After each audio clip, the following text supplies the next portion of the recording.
Sheila Lamb, and I'm with the Virginia SBDC Network. For those of you that are not familiar with our organization, the Virginia Small Business Development Center is a partnership program between the U.S. Small Business Administration, George Mason University, and local host institutions throughout Virginia. With 26 locations across the Commonwealth, we provide training and technical assistance to small businesses in their local communities. Our one-on-one advising services are available at no charge. Today's webinar, Education Opportunities in the Craft Beverage Industry, is presented by the Virginia SBDC Network.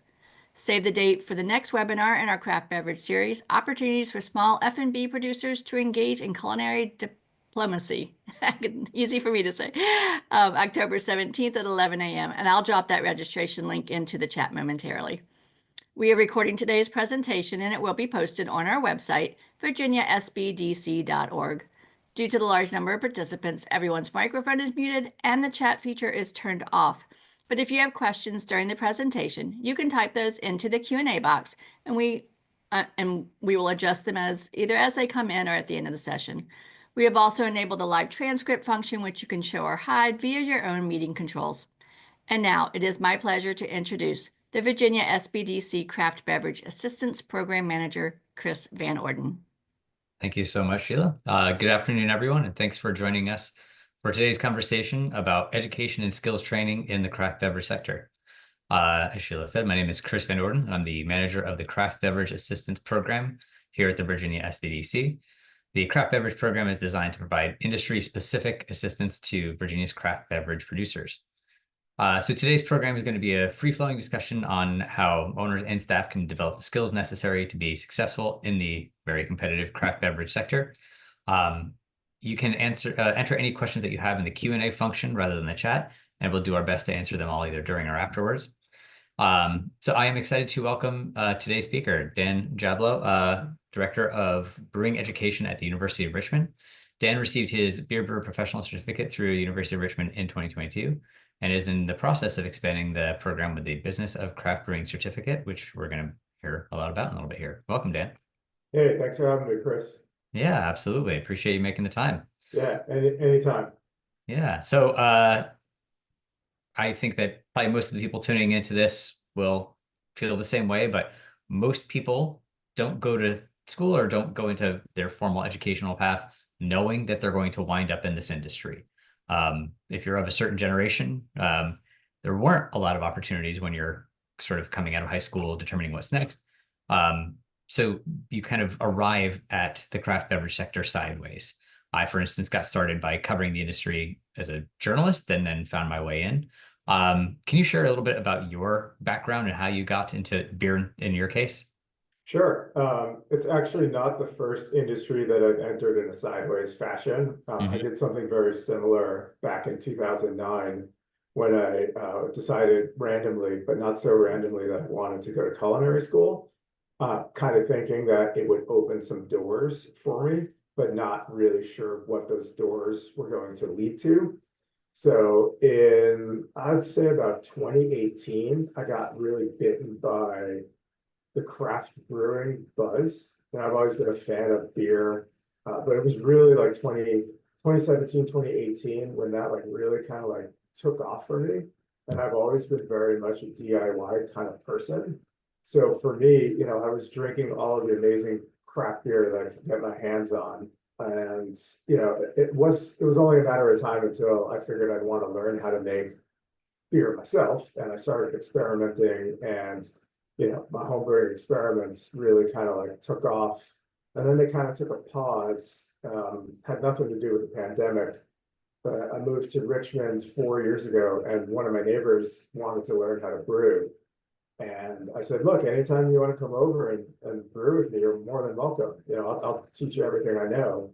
And we started brewing together. And then he found out he was gluten-free, but he kind of like helped like reintroduce and like reinvigorate that spirit for me, and like my homebrewing efforts kind of like took off. And then my wife was actually the one who found the the Beer Brewer Professional Certificate Program at University of Richmond. She was looking for an art class. I had never even heard of it and thought, wow, that's really cool. Like, why don't I do the same thing that I did in 2009 and enroll in this program and kind of like see what doors it opens for me. Like I literally had no idea with, what I was going to do once I finished this program. But I don't know, I like seeking out interesting opportunities, and I'm a little bit of a non-traditionalist anyway. So I kind of figured I would just figure it out.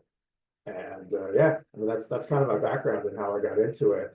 So when I finished up the program, it became clear to me that the program really needed sort of like a dedicated resource on the University of Richmond team to like really kind of like shepherd the program, to help continue to evolve it, and to really kind of like lift our game as far as like what sort of services and educational opportunities we were trying to provide.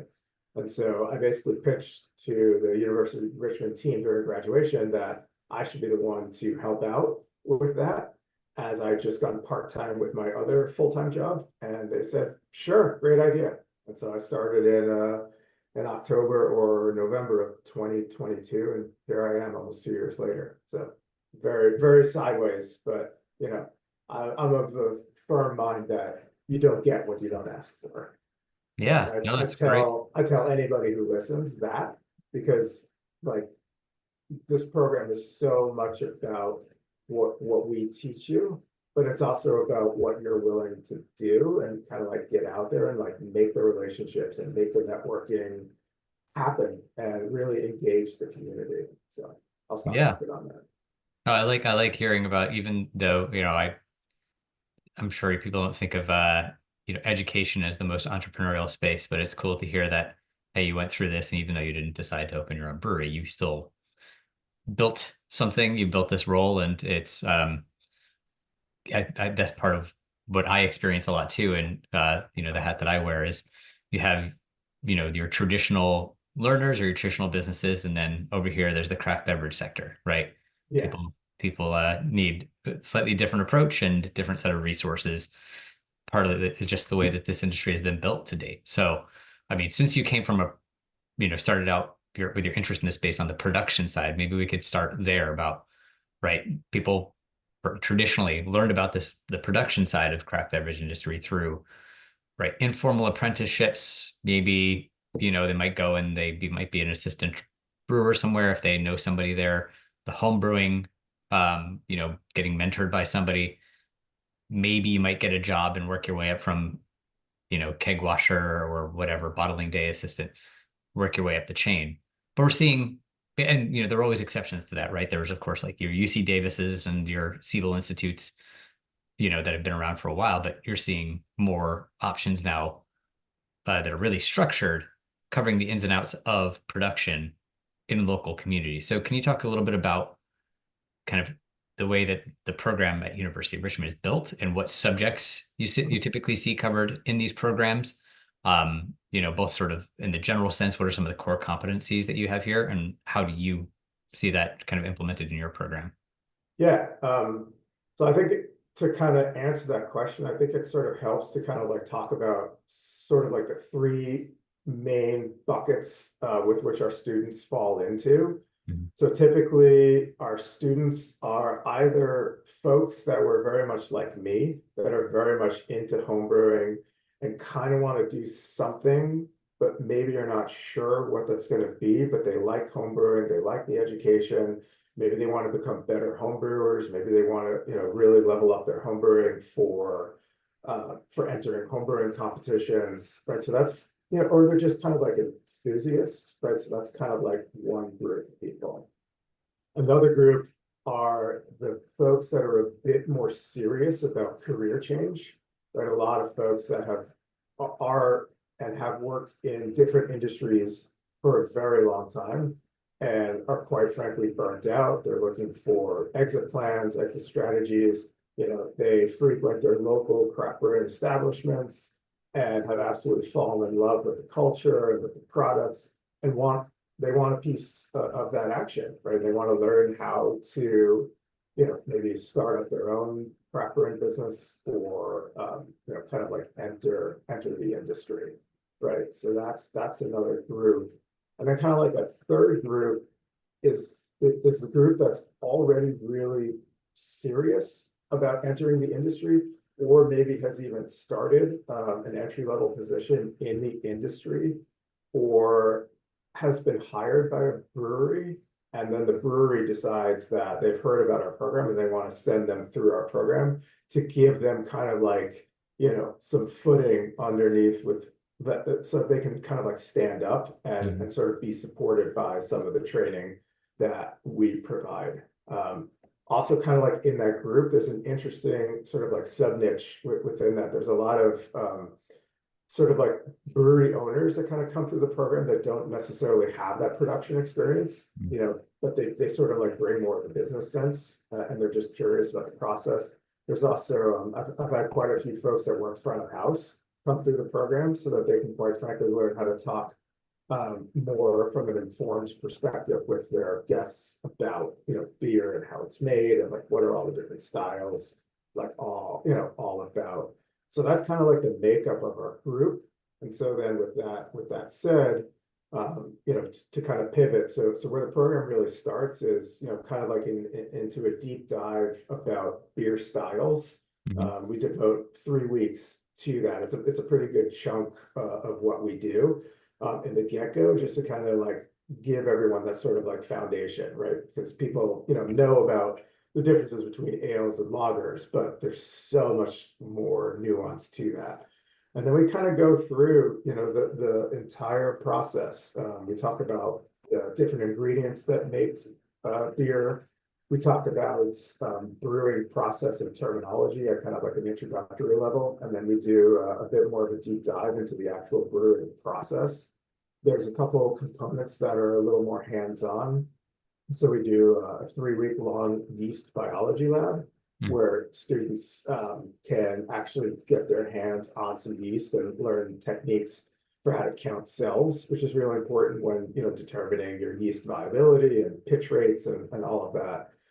We do a hands-on section around quality control, which is kind of fun. We get to do like an off-flavor taste panel where we purposely take good beer and make it taste bad, so that students can understand like, oh, this is what an actual flaw tastes like, right? Oh, this beer tastes like buttered popcorn. Like that's actually a thing.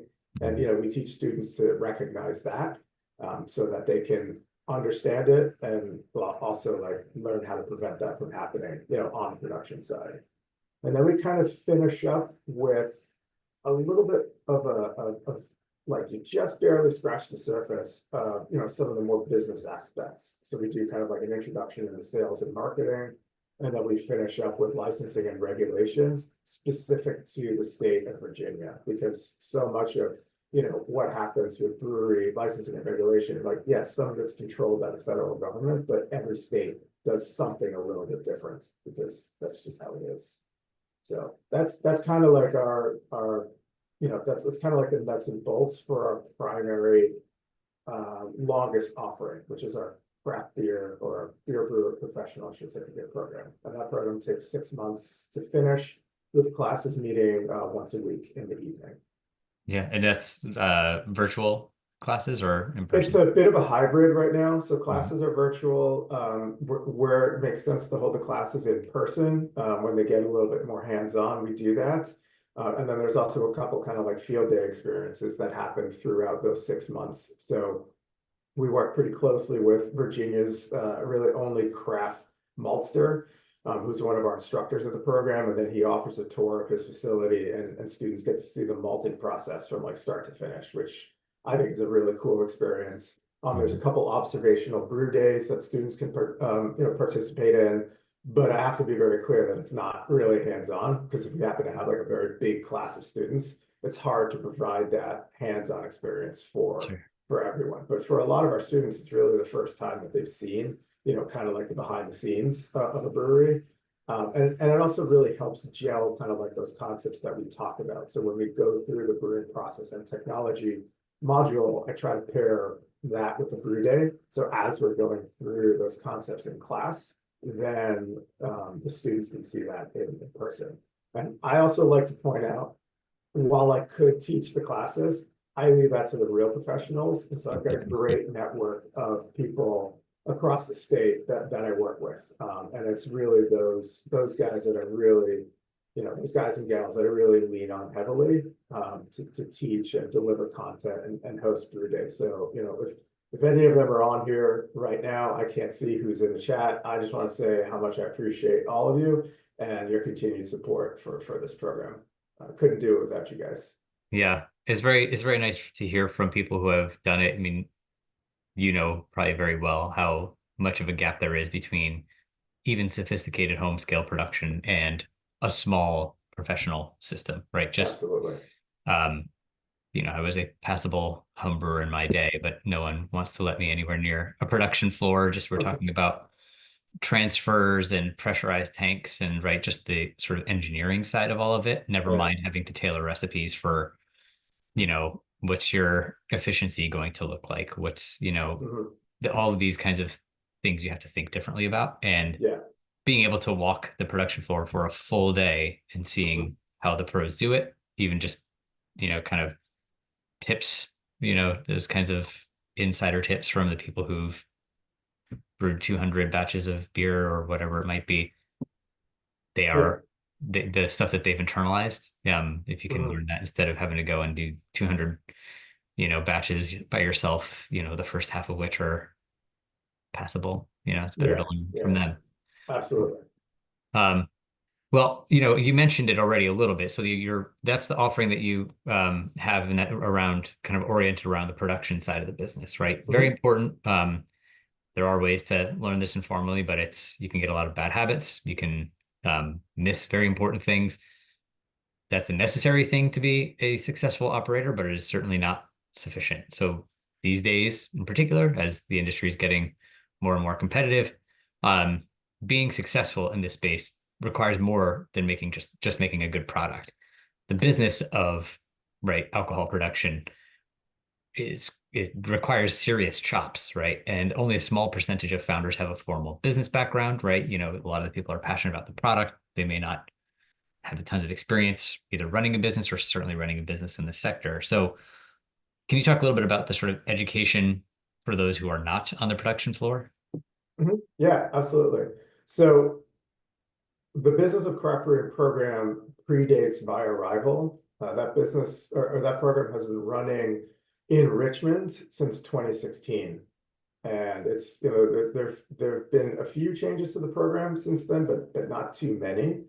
But one of the key pieces of feedback that I've gotten from current students and from former students, being mindful of, remembering the buckets that we have for most of our students, is that a lot of people are on the side that they don't have a brewery yet, or they're kind of like in planning to try to get one up and running.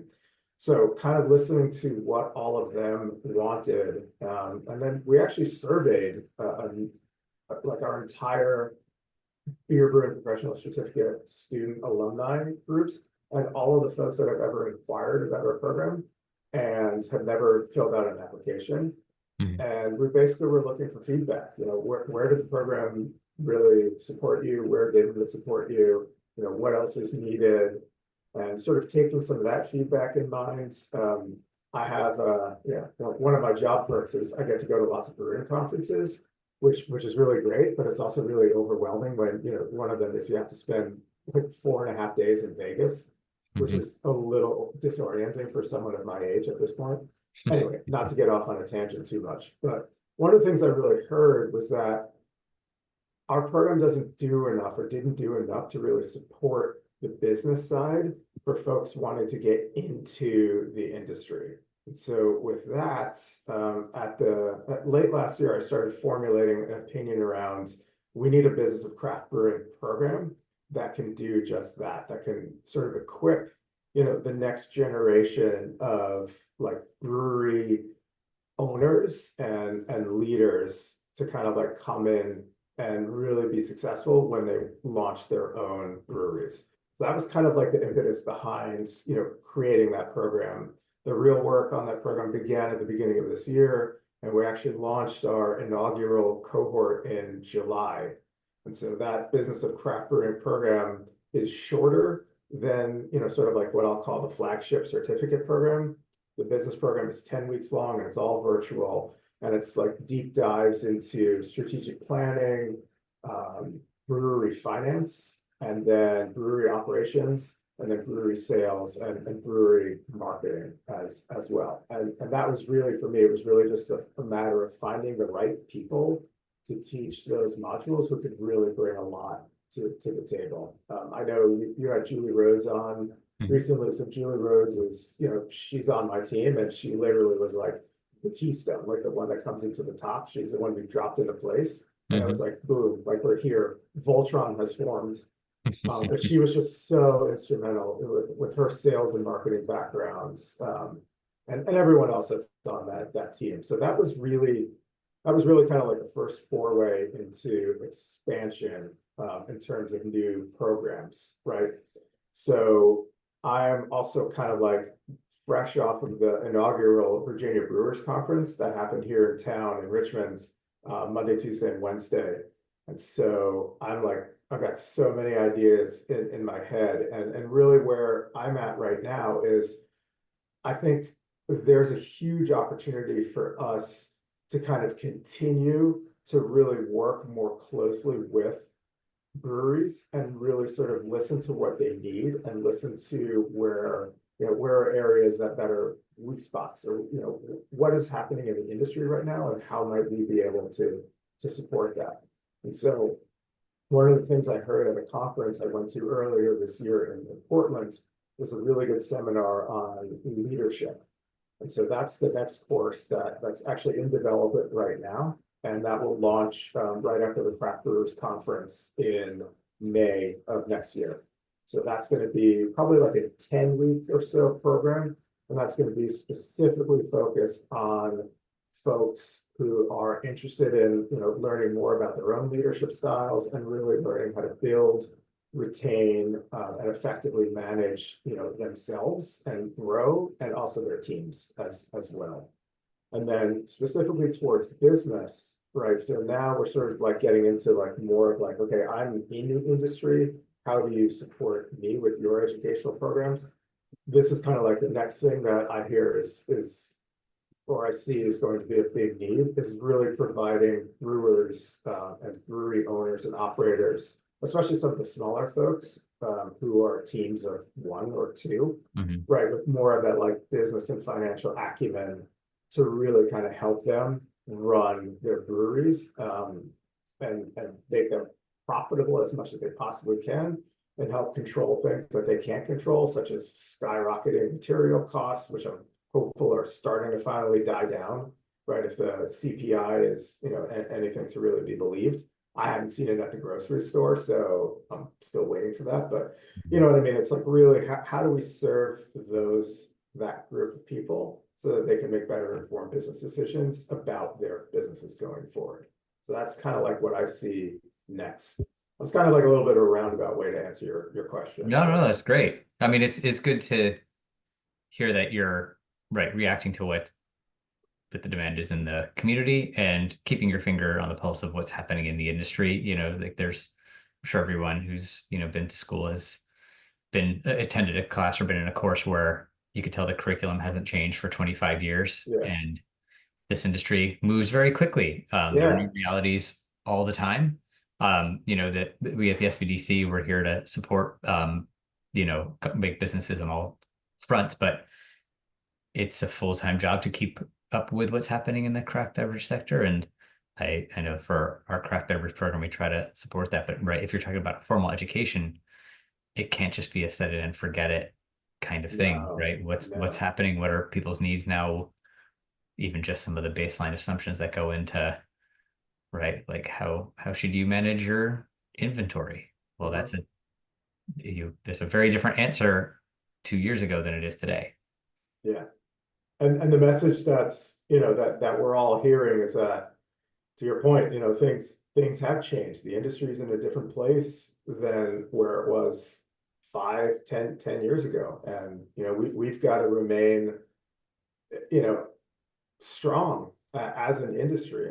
And our overall sales is great, but, we're not necessarily growing. We're not really taking market share away from big beer or whatever you want to call it. We're just sort of taking market share away from each other. And, it's sort of like, how do we all survive and thrive? And, you know, just for my own sake, like I like, my where I am is great because I believe in the craft brewing industry. Like I love the craft brewing industry.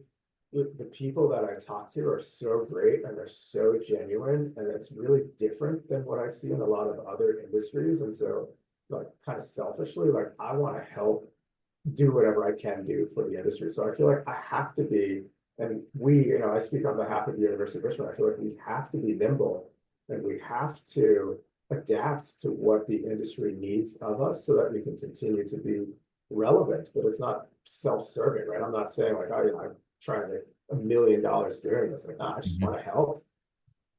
Yeah. The fastest way to make $1 million in the craft beverage industry is starting out with 2 million. So Yeah. I definitely appreciate that. I heard that recently. Yeah. So in terms of you mentioned a little bit the right, trying to make sure that people have all the tools at their disposal to make the best go of it, right?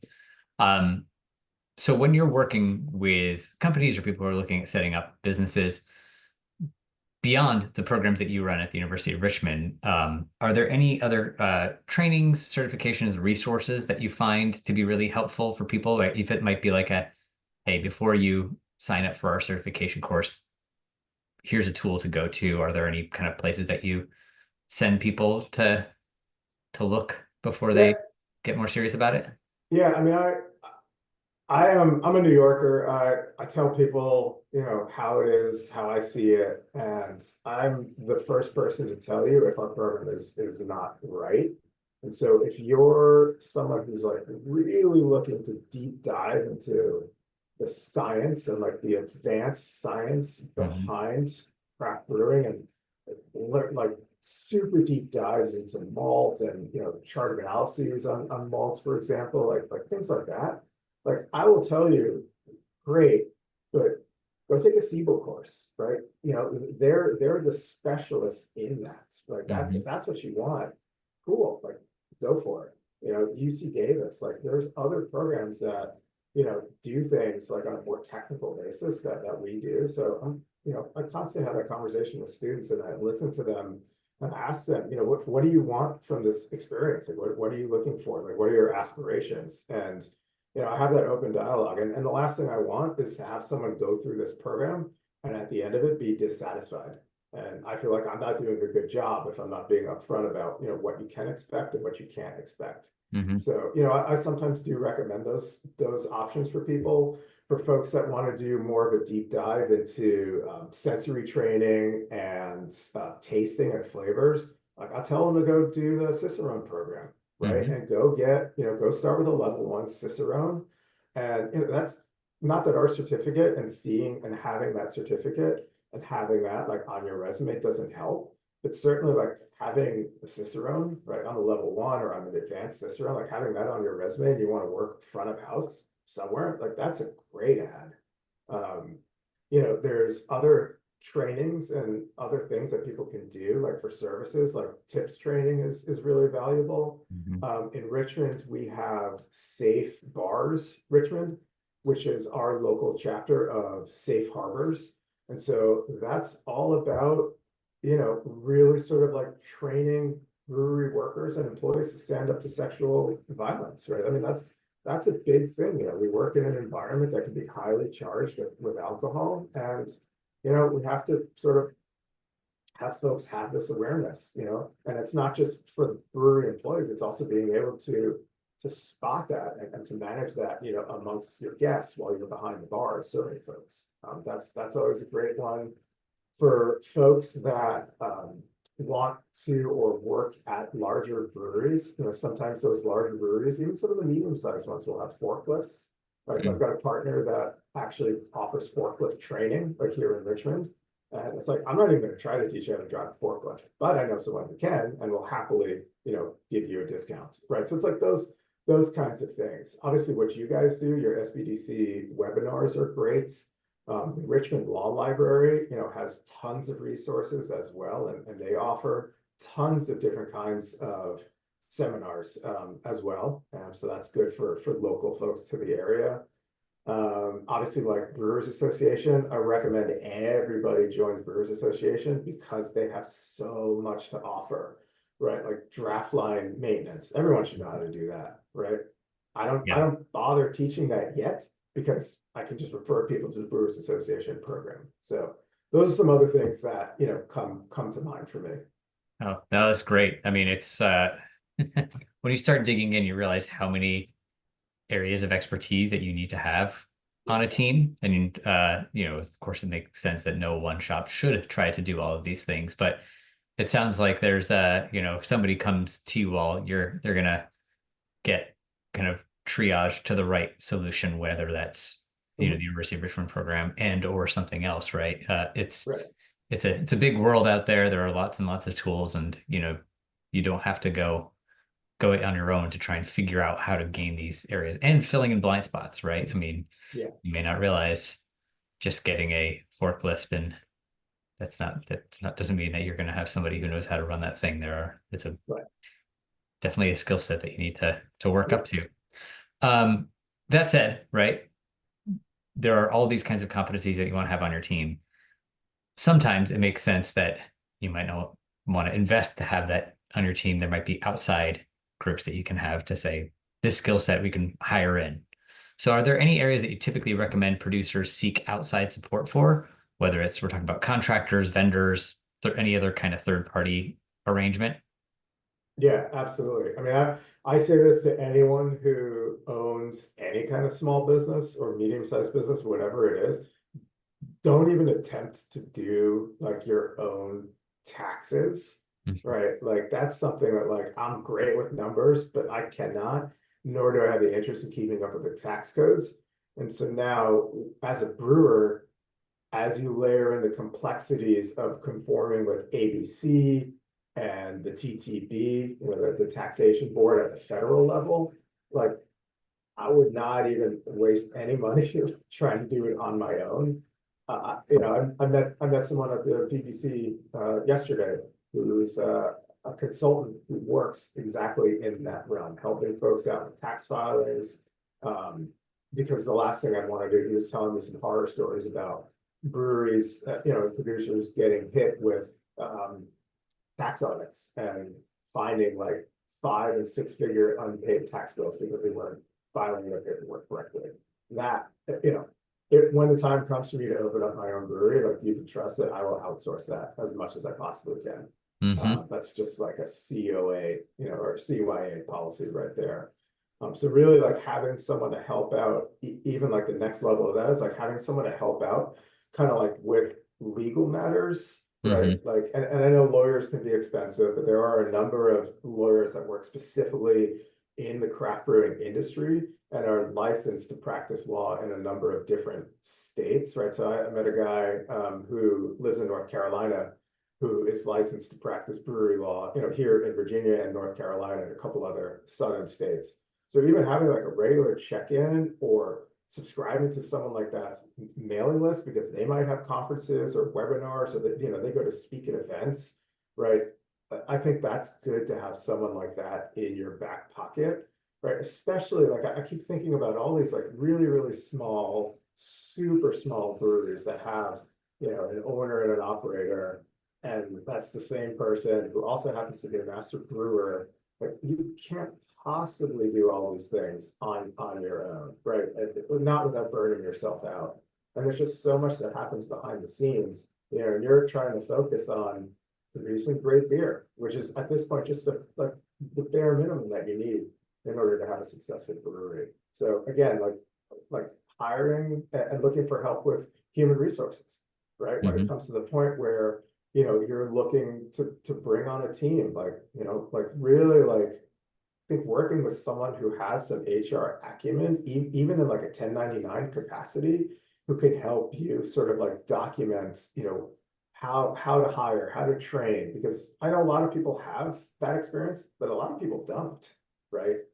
I certainly don't have that experience. And so for me, that would be something that I would look for because the last thing I want to do is have to be looking for a new shift brewer like once a year. Like I Mm-hmm. want to make sure like I'm, really hiring correctly, training correctly and providing the right motivation to retain good people. I could keep going on this. There's Yeah, so yeah, much, yeah. right? No. And, I'll say, if you come to the SBDC, you can learn about these issues and then determine whether you have the skill set or capacity to implement it yourself or Yeah. going to a third party. Another one that I wanted to highlight because it's very specific to this industry and it's something that you may not think about automatically is, right, your inventory management. If Mhm. you're Yep. running a production business, you have inputs coming in all the time, you have outputs going out, and you're selling them via different channels that have different prices, right? There's just a lot of complexity. So your logistics manager, whoever's on the floor for you, taking, receiving shipments and sending them out, that person's vital to you. But, trying to cobble together a system for doing all of this can be very complex. Yeah. So there are lots of solutions that are on the market now. Some, people might look at some and say, those are really too overpowered for me, but you're starting to see more and more providers in this space that will manage your, the inventory and like production management software. Mhm. And so they have these teams often have really robust training modules online. Now, of course, they're all oriented towards their own products, but if you just want to learn about, hey, what do I need to do to make sure that I am keeping good records for my tax purposes, for my filings, my BRS report of operations or whatever it is, they're going to show you all of the things they're doing that are required in order to be compliant.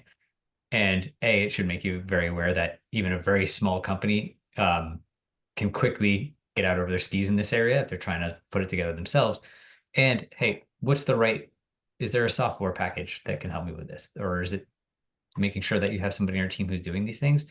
Right. This is just kind of an awareness issue, but it's very hard to stop down and stand up a new system once you're already running, right? Yeah. You need to have a solution in place. It can't be 2.5 months in and all of a sudden you start owing some reports and you go, oh no, I have not been tracking the numbers accurately. Then Yeah. you're really in trouble. So Yeah. lots of things to be aware of. Yeah, can I just piggyback on that a little bit? Yeah. Because I was going to mention that like technology is your friend. There's so much technology out there, and you can have it at various places within your brewery, your tap house, tap room, whatever it is. Right. So you have POS data, you can have production data, you can have all that feeding into finance data, inventory management. There's even software that like helps track yields in the brew house. Right. And so you can see like, what yield am I getting on this batch? Like where are there gaps in my production process? Like, are there opportunities for me to make things more efficient? Like there's just so much out there that can help folks. And I'm also seeing a lot of this, like a movement towards like fractional employees and fractional hires. So like, think about like, okay, a CFO is a great hire. That's a big hire, right? But what if you had a fractional CFO or a fractional financial analyst who could help you, sort of rein in some of your data and spit out some like meaningful reports, right? And interpret them. It's not enough to just like have the reports spit out. Like you really need to like be able to know what you're looking for, like in those reports. And I think that also applies to like sales and marketing. Right? You don't necessarily need to do that yourself. I mean, there's sales and marketing folks all over the place who could help in and help dial in sales and marketing plans, help dial in a social media strategy. Yeah. There's so many things. It's a very good point. I think that's I agree. Definitely seeing more and more of that in the industry of, right, you have certainly consultants who are, limited engagement or whatever it might be, but if they're actually performing some of this work on your behalf, it could be a really great solution where, hey, somebody 10 hours of their time is worth it, even at a relatively high, sticker price for that versus trying to build that role or train somebody up with that skill set. Just that's really valuable. And maybe you're not at the point where you need to hire that person full time, but Right. there's something between 0 and 40 hours a week that can work for you. So another area of kind of education that we haven't talked to, I mean, I guess we I spoke to it a little bit in the beginning, talking about the sort of on-the-job training that, even in this increasingly competitive industry, at least I still feel that producers are very open and collegial, to one another, right? Your people are very happy to open their doors, share their experiences with one another. So how do you help companies, or how do you suggest companies make the most of peer-to-peer learning? Yeah, I think that's one of the things that makes this industry very unique, and I think will help continue to ensure its survival, and eventual growth, through this trough or whatever you want to call it. So, I mean, some resources and suggestions, I think would obviously be, again, I'll say it again, join the Brewers Association if you haven't done so, and there's just huge opportunities to share. Also, there's the Master Brewery Academy of the Americas, the MBAA, and sometimes there could be state or regional chapters for that. They typically do like a couple meetups throughout the year. I would say, any kind of like big industry conference that you can go to, even the smaller ones are still great, right? Keep an eye out on Andrew Copeland and the work he's doing with craft beer professionals. So they put on the Virginia Brewers Conference. I went to one of his conferences earlier this year in Portland, Maine. I spoke at his panel fest. And what's great about his is that his conferences are a little bit less intimidating than Craft Brewers Convention. And anyone who's been to a CBC, I think, kind of knows what I'm talking about, because that expo floor is insane. It's like the size of like 3 football fields. Right? You can spend 3 days at the conference and just cover that, right? So, what's nice about CVP is like that happens at a much more intimate level, and it's just much easier to like foster those relationships, right? A common thread that I heard at Virginia Brewers Conference this week was that there's like so many breweries like clustered in these different areas in Virginia.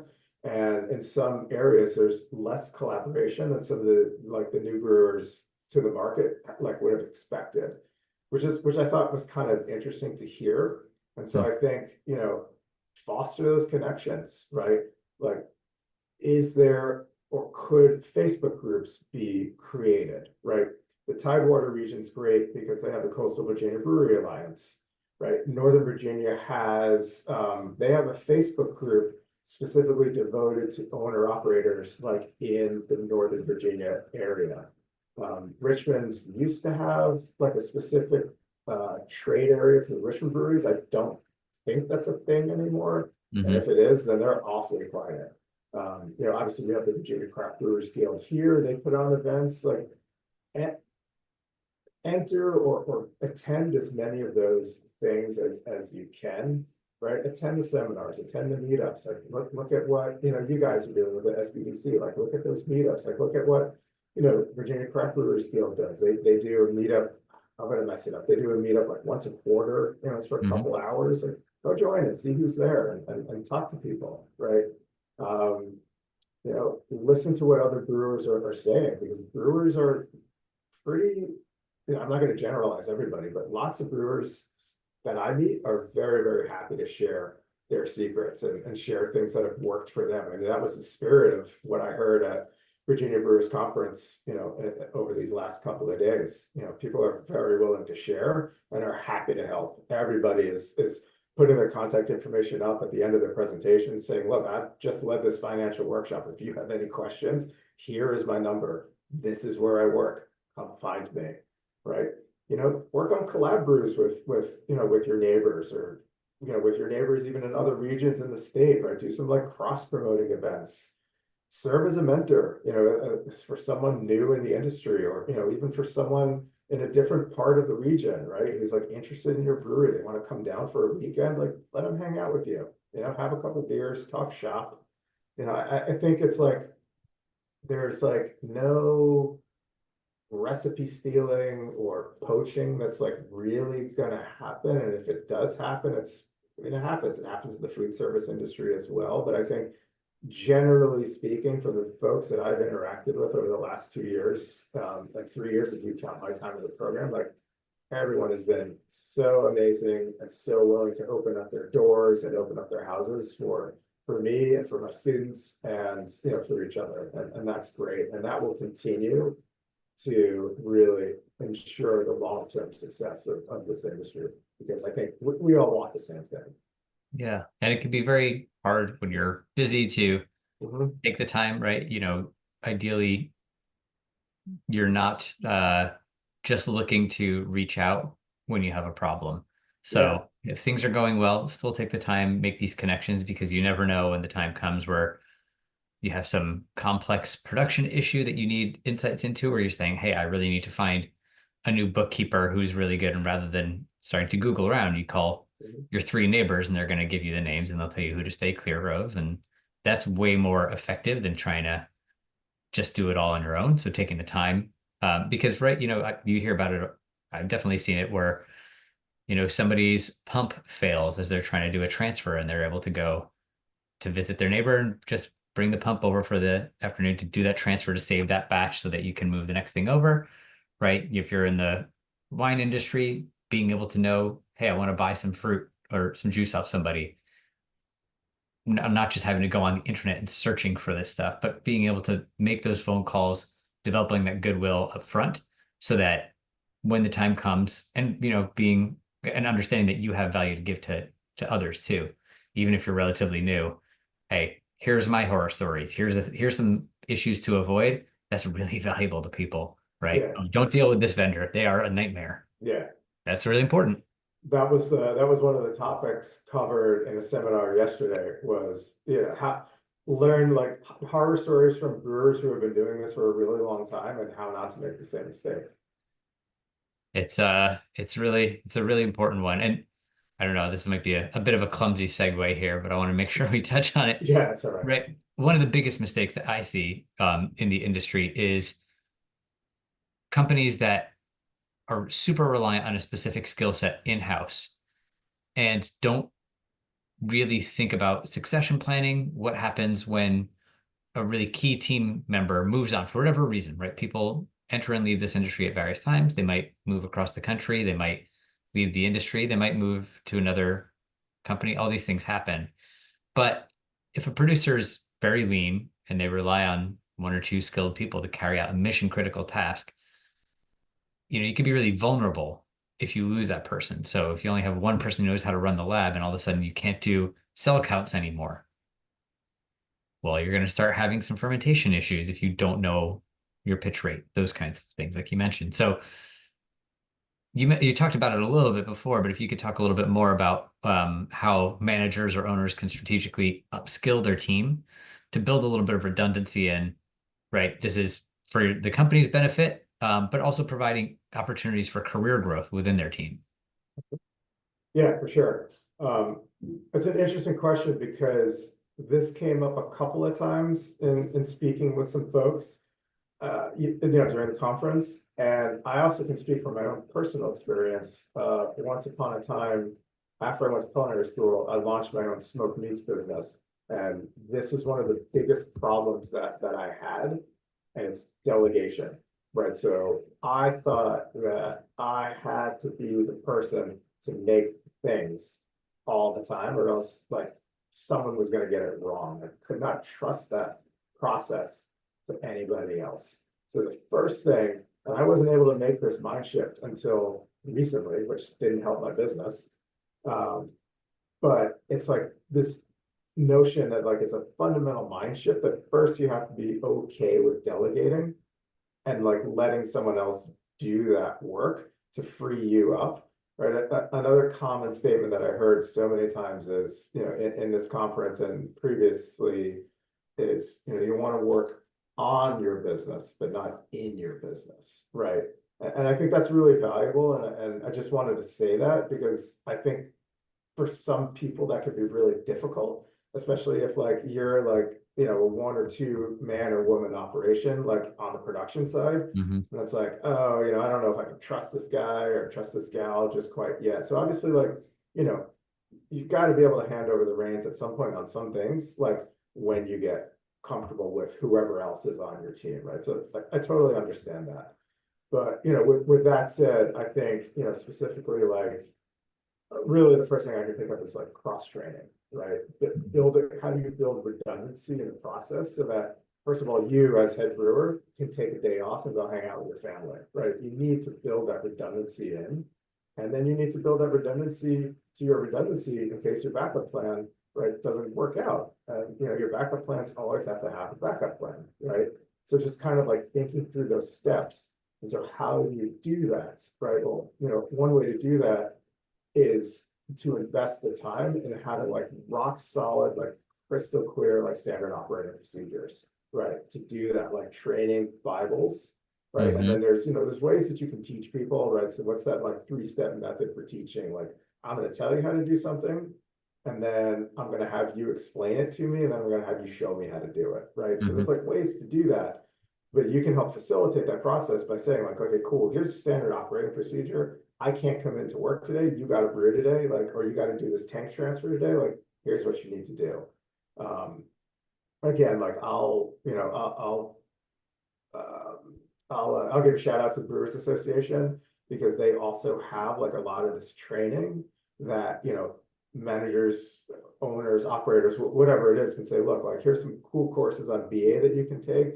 But obviously education, like the role that education plays in that and helping folks kind of like level up their skills is also good. So, be willing to, invest in training time, right, for your team. Like, that's super important, right? Because we've all got to be also thinking about it, and with all these headwinds that are, that are still like, that we're still stuck in as an industry, right? We can't just keep working harder and harder than we already are.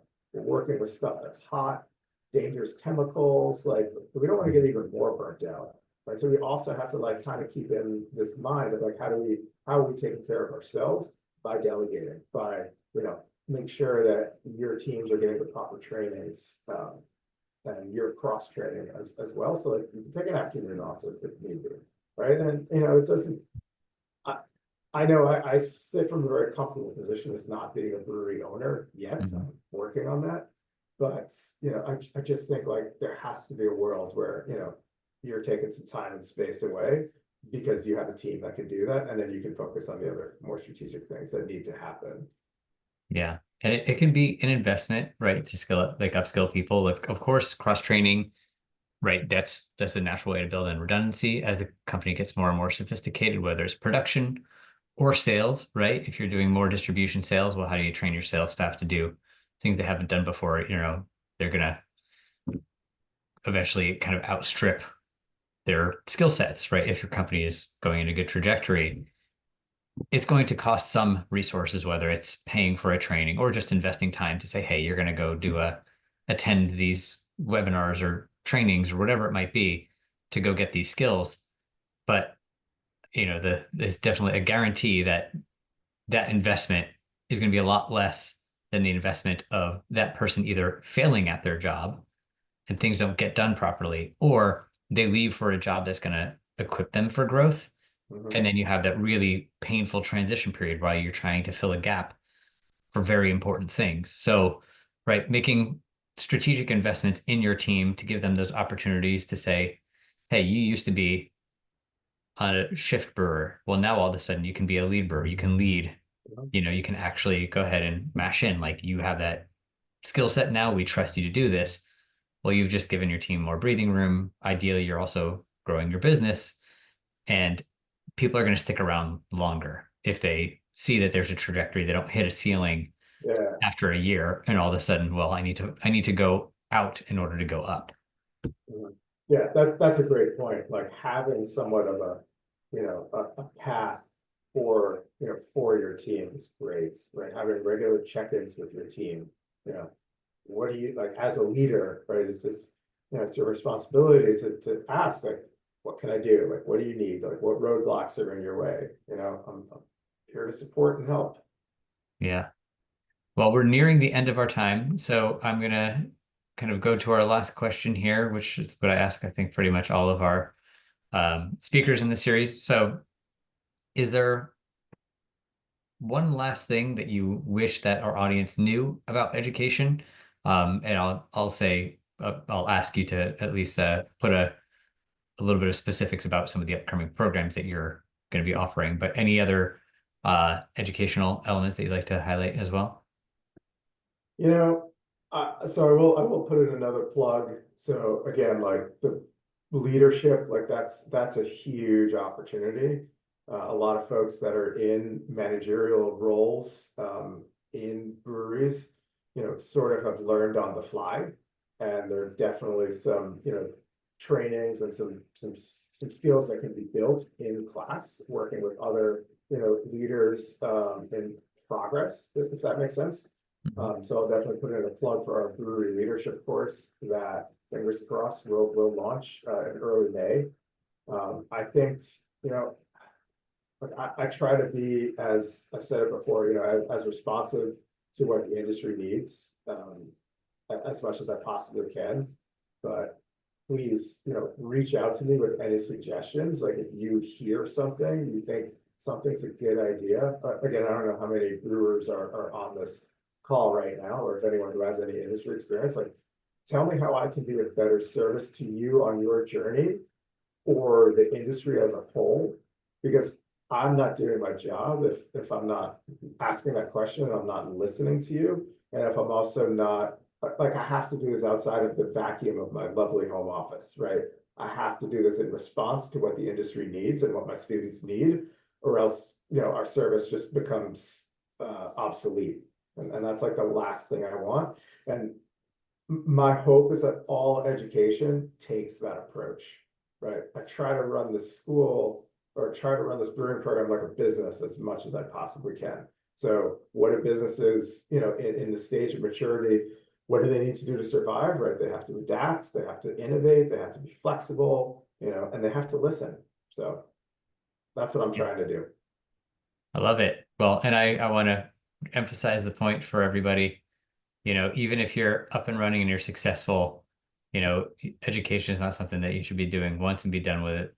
This is an ongoing process, and whether it's Absolutely. you or your team, please make sure you're investing in getting them the education they need. And with that, I will wrap us up here. Thank you all for attending. And Dan, thank you so much for your great insights. Appreciate you taking the time, and look forward to seeing everyone for next month. Absolutely. Thank you, Dan. Thank you, Chris. As always, so much good information. And thank everyone who attended today. I did just put up a poll if you have a second and can just quickly answer some questions for us. That just helps us better prepare for the future and what we can offer for you. Again, thank you for attending. You will receive an email with a link to this recording. If you would like to sign up for upcoming webinars or access recorded webinars, please visit virginiasbdc.org/training. These resources are designed to be used in collaboration with your local SBDC advisors. You can sign up for a free and confidential session by emailing help@virginiasbdc.org or via our website. And we do hope to see you at our next session. Take care, everyone. Thanks all.